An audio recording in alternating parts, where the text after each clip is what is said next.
E se o maior obstáculo para receber o que a sua alma verdadeiramente anseia fosse a própria força com que você pede? E se o seu cansaço, essa exaustão que às vezes bate, não viesse da vida, mas do esforço contínuo de implorar por algo que você acredita que não tem? Existe uma fronteira invisível, um limiar muito sutil entre a energia da súplica, que sempre nasce de um sentimento de falta, e a vibração da sintonia, que emerge de um estado de ser. A súplica é a linguagem do ego que se sente separado e incompleto, um eco constante da crença de que a chave para a sua paz está do lado de fora, em algum lugar que você precisa alcançar. Nós fomos ensinados de muitas formas a nos relacionar com o universo como se ele fosse uma entidade externa, um gênio da lâmpada ao qual dirigimos nossas listas de desejos e nossas preces mais urgentes. Mas a mecânica profunda da realidade, a dança silenciosa da energia, não responde a pedidos. Ela espelha estados de consciência. Ela não escuta o que você diz, ela sente quem você está sendo, momento a momento. O ato de pedir, muitas vezes, é um ato do ego que se esqueceu de sua natureza completa, um ego que reforça, a cada prece, a sua própria sensação de vazio. Cláudio Naranjo, com sua sabedoria que penetra a alma, descreveria essa postura como a do ego pidão. Ele nos mostra como as paixões que nos movem, as buscas incessantes que definem nossas vidas, são, na verdade, distorções de virtudes essenciais que já vivem em nós. São a busca desesperada por algo que acreditamos ter perdido, uma busca que nos mantém olhando para fora, de mãos estendidas, enquanto a fonte transborda por dentro, despercebida. Essa busca incessante é a linguagem de um ego que se esqueceu de como simplesmente ser. Essa condição é a própria cegueira emocional, sobre a qual Daniel Goleman nos alerta. É a nossa incapacidade de sentir o que já somos, de perceber o que já está disponível em nosso espaço interior, que nos aprisiona no ciclo mental de apenas catalogar o que falta. Sem a inteligência para navegar e habitar nossos próprios estados emocionais autênticos, ficamos presos nessa mente barulhenta. Nesta jornada de hoje, inspirados por essa visão profunda, vamos juntos desvendar por que o ato de pedir pode, paradoxalmente, nos afastar do que mais buscamos. E mais importante, vamos descobrir como silenciar a súplica para, finalmente, começar a sentir. E, nesse sentir, permitir que a vida, com toda a sua abundância, flua em nossa direção. Quando você pede a partir de um lugar de desespero, de uma ansiedade que aperta o peito, seu corpo não consegue ouvir a palavra paz ou abundância. Ele não compreende a sua intenção lógica. Ele ouve a vibração do medo. Neurologicamente, você está ativando o mais antigo sistema de sobrevivência do seu cérebro, a sua amígdala. E em resposta a esse alarme silencioso, seu corpo é inundado por cortisol, o hormônio do estresse. Isso cria um campo eletromagnético de contração, de resistência. É uma assinatura energética que, em vez de abrir as portas para o novo, silenciosamente as fecha, repelindo justamente as oportunidades e a paz que você tanto almeja. A sua própria biologia, em um esforço para te proteger do perigo que a sua carência sinaliza, te mantém preso no mesmo lugar. Existe também uma armadilha muito sutil na própria prática de pedir, uma ilusão que pode nos manter ocupados por anos. O simples ato de fazer o ritual, de visualizar o que se quer, de escrever as metas, de afirmar positivamente, pode liberar pequenas e prazerosas doses de dopamina no cérebro. Isso gera uma falsa sensação de progresso, a ilusão de que estamos fazendo algo importante para a nossa cura. E aqui mora um perigo real. A pessoa pode se viciar no ato de pedir, e não na energia de receber. Ela confunde a atividade do ego com o verdadeiro alinhamento da alma. É a performance da espiritualidade tomando o lugar da presença. Um movimento que gera a sensação de estar no caminho, quando na verdade apenas se caminha em círculos. Por trás de cada pedido que você faz, existe uma mensagem oculta, uma crença raiz que vibra muito mais alto do que as suas palavras. Um pedido por mais amor, muitas vezes, parte de uma vibração profunda de solidão que ainda não foi acolhida. Um pedido por abundância financeira pode carregar o eco de uma crença antiga de escassez e não merecimento. O convite aqui Não é para que você pare de desejar, mas para que olhe com uma imensa compaixão para a origem do seu pedido. O que ele está realmente dizendo sobre o seu estado interior? Qual é o verdadeiro bloqueio emocional que está aí, pedindo não para ser suprimido por mais uma súplica, mas para ser finalmente sentido, abraçado e integrado? O seu pedido não é um problema, é um mapa. Um mapa que aponta diretamente para a ferida que precisa da sua presença. A ciência, através de institutos como o HeartMath, hoje começa a provar com sua linguagem o que os antigos sábios e as tradições de sabedoria sempre souberam em seus corações. Eles nos mostram que o nosso coração possui um campo eletromagnético imensamente poderoso, que é cerca de 5.000 vezes mais forte, magneticamente, do que o campo gerado pelo cérebro. Pense nisso por um instante. Enquanto a sua mente pede com impulsos elétricos fracos, muitas vezes cheios de dúvida e contradição, o seu coração sente e emite um campo vasto e coerente, um verdadeiro convite magnético para a realidade. A sintonia que buscamos, a manifestação que é alinhada com a nossa alma, acontece quando o pequeno rádio da nossa mente silencia o suficiente para entrar em coerência com a poderosa estação de transmissão do nosso coração. É fundamental, então, entender o que significa sentir neste contexto profundo. Não estamos falando das emoções reativas que vêm e vão como nuvens em um dia de vento, como a raiva que explode, o medo que paralisa ou a euforia que logo se dissipa. Estamos falando de um estado de sentimento incorporado. É a paz, a gratidão, a compaixão ou a sensação de completude que você escolhe, deliberadamente, cultivar dentro de si, até que se torne um estado fisiológico mensurável. É uma assinatura energética que o seu corpo passa a transmitir ao universo 24 horas por dia, 7 dias por semana, operando muito abaixo do ruído dos seus pensamentos.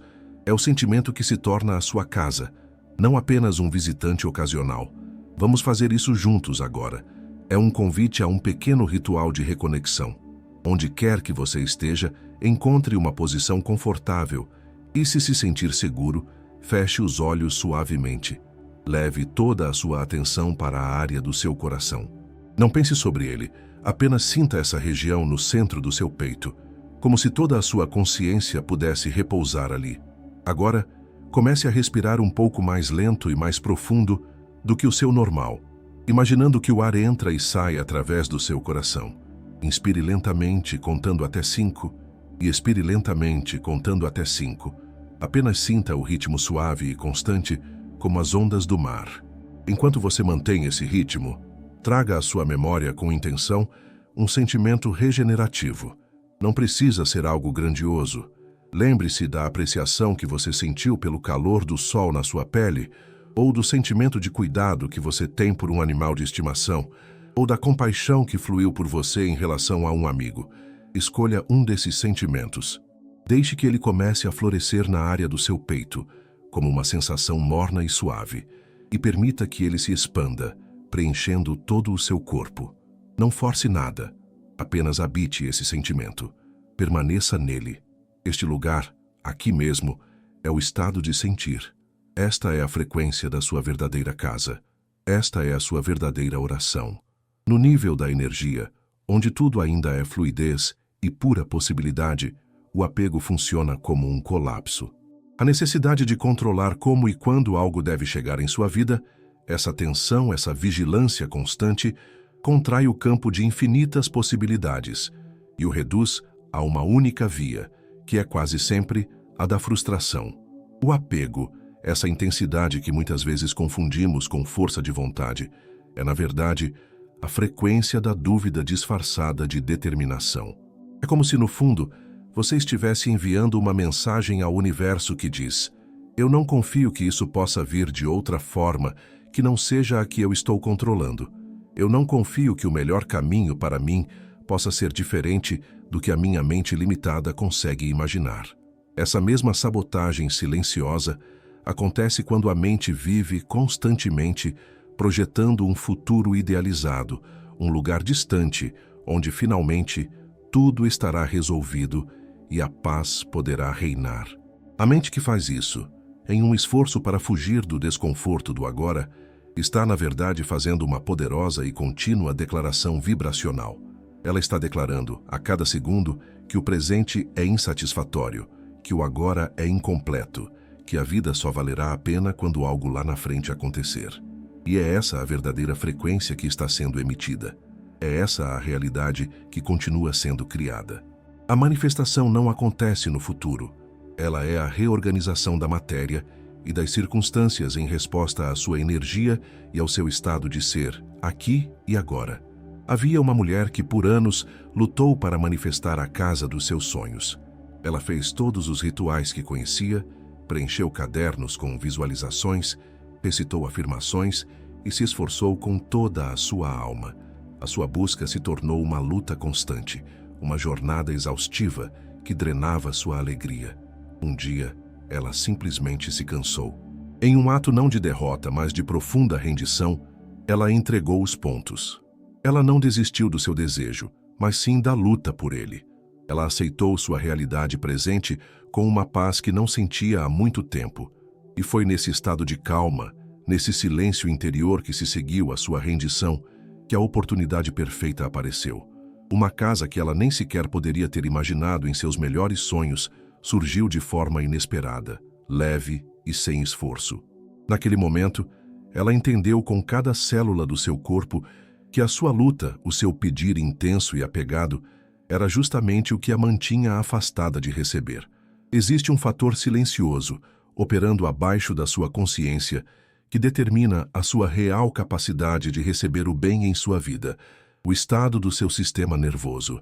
Se o seu sistema vive cronicamente em modo de luta ou fuga, com o acelerador do sistema simpático sempre pressionado, você é fisiologicamente incapaz de entrar no estado de descansar e digerir, o estado do sistema parasimpático. E é este, e somente este, o estado da permissão. É o estado da receptividade. A segurança que você busca do lado de fora precisa primeiro ser cultivada como uma sensação segura dentro do seu próprio corpo. A abundância externa não consegue encontrar um lar em um sistema nervoso que está constantemente se preparando para a batalha. A natureza nos ensina todos os dias sobre essa gestação vibracional. Uma semente não pede para se tornar uma árvore. Ela não luta, não se esforça, não grita com a terra. Ela simplesmente sente as condições do ambiente ao seu redor, a umidade do solo, o calor do sol, e se entrega ao processo de se tornar o que ela já é em potencial. A nossa verdadeira função na jornada da vida não é forçar o nosso próprio crescimento, é nos tornarmos o solo fértil, é cultivar um estado interno de segurança, de nutrição e de permissão, através da autopercepção e do autocuidado, para que a semente da nossa alma possa germinar no seu próprio tempo divino. Vamos fazer um pequeno ritual de presença corporal. Onde você estiver, permita que sua atenção mergulhe para dentro do seu corpo. Faça uma varredura suave, como uma luz morna, e apenas observe, sem julgamento, onde a tensão do pedir, da necessidade e da luta está armazenada. Talvez você a encontre nos seus ombros, pesados e curvados para a frente. Talvez na sua mandíbula, cerrada durante a noite. Ou talvez em um nó no seu estômago. Apenas encontre o lugar. Agora, em vez de tentar relaxá-lo ou mudá-lo, simplesmente respire para dentro dessa sensação. Leve o seu fôlego até essa área, não para consertá-la, mas para senti-la plenamente, para envolvê-la com a sua aceitação. Este simples ato de reconhecimento consciente, de levar presença à contração, é o que começa a dissolver a resistência e a expandir a capacidade do seu corpo de, finalmente, conter mais energia, mais paz e mais bem-estar. A narrativa espiritual comum muitas vezes nos diz para eliminar a falta, para superar a carência, para vibrar como se já tivéssemos tudo. Mas e se, por um momento, nós invertêssemos essa lógica? E se a sua sensação de falta, essa irritação constante, essa dor da ausência que te acompanha, não for um erro a ser corrigido, mas sim o sagrado grão de areia que inicia o processo de criação da pérola? O verdadeiro erro, a verdadeira fonte de sofrimento, não é ter o grão de areia dentro de si. É o esforço contínuo para cuspi-lo fora, é o pedir incessante para que a vida o remova, em vez de reconhecer seu potencial transformador. O processo de sentir, que exploramos aqui, é a mais pura alquimia interna. É o ato de criar a madrepérola.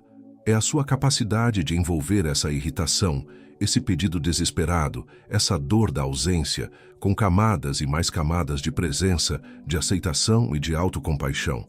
É o trabalho silencioso e profundo de construir algo belo ao redor daquilo que te incomoda. Você não elimina o problema com a força, você o transcende. Você permite que a sua própria consciência, com seu calor e sua luz, transforme o que era um ponto de dor em um centro de beleza e força. E é aqui que a revelação final de toda essa jornada se desdobra diante de nós. O objetivo nunca foi conseguir o que você pedia. O propósito da sua alma nunca foi obter o objeto externo do seu desejo. O propósito sempre foi a sua transformação através da irritação. A meta sempre foi que você se tornasse a pérola. E quando você se torna a pérola, um ser completo, que integrou suas próprias falhas e dores e as transformou em algo de imenso valor, o mundo externo, por uma lei infalível de ressonância, se reorganiza para refletir essa sua nova inteireza. As coisas não vêm até você. Elas simplesmente passam a ressoar com aquilo que você finalmente se tornou. Hoje, fizemos uma jornada juntos. Nós saímos da energia contraída e barulhenta do pedir, que nasce da falta, para a vibração expansiva e silenciosa do sentir, que emerge do ser. A verdadeira maestria espiritual, como vimos, não está em aprimorar a nossa técnica de súplica, mas na coragem serena de abandoná-la completamente. A cura não é um ponto de chegada, mas este sagrado retorno à sua essência, um alinhamento constante da sua frequência vibracional. Como a profunda sabedoria de Cláudio Naranjo nos recorda, a verdadeira cura não vem de finalmente obter aquilo que o nosso ego pidão tanto deseja. Ela emerge da renúncia a essa busca neurótica e incessante. É no silêncio fértil que se segue a essa renúncia que a nossa verdadeira essência, a virtude que sempre esteve ali, finalmente encontra espaço para florescer e respirar. É o momento em que paramos de pedir por amor, para finalmente nos tornarmos amor. O mestre budista Jack Kornfield nos oferece uma imagem perfeita para levar em nossos corações. Ele ensina que o coração é como um jardim. Pedir é como ficar de pé, gritando com as sementes para que elas cresçam, um ato de esforço e impaciência. Sentir é o ato sábio e paciente de cuidar do solo, de remover com delicadeza as ervas daninhas da autoexigência, de regar a terra com a compaixão e de confiar na luz do sol da consciência para fazer o seu trabalho. O florescimento, então, não é uma resposta a uma demanda, é a consequência natural e inevitável desse cultivo interior. Se você chegou até aqui nesta jornada, saiba que a luz da sua consciência já está mais forte e presente. Continue honrando a sua trajetória, pois a sua cura é um farol silencioso para o universo e para aqueles que também buscam o caminho de volta para casa. Gostaríamos de saber, como um convite à reflexão, qual pedido incessante você talvez possa silenciar hoje? E qual sentimento de paz, gratidão ou simples presença você pode escolher habitar em seu corpo, nem que seja por um único e precioso momento? Deixe a sua reflexão nos comentários e ajude a fortalecer este porto seguro para outros viajantes da alma. Até a próxima jornada, onde a ciência encontra a alma. E lembre-se, a paz que você busca reside na coerência vibracional de ser quem você realmente é.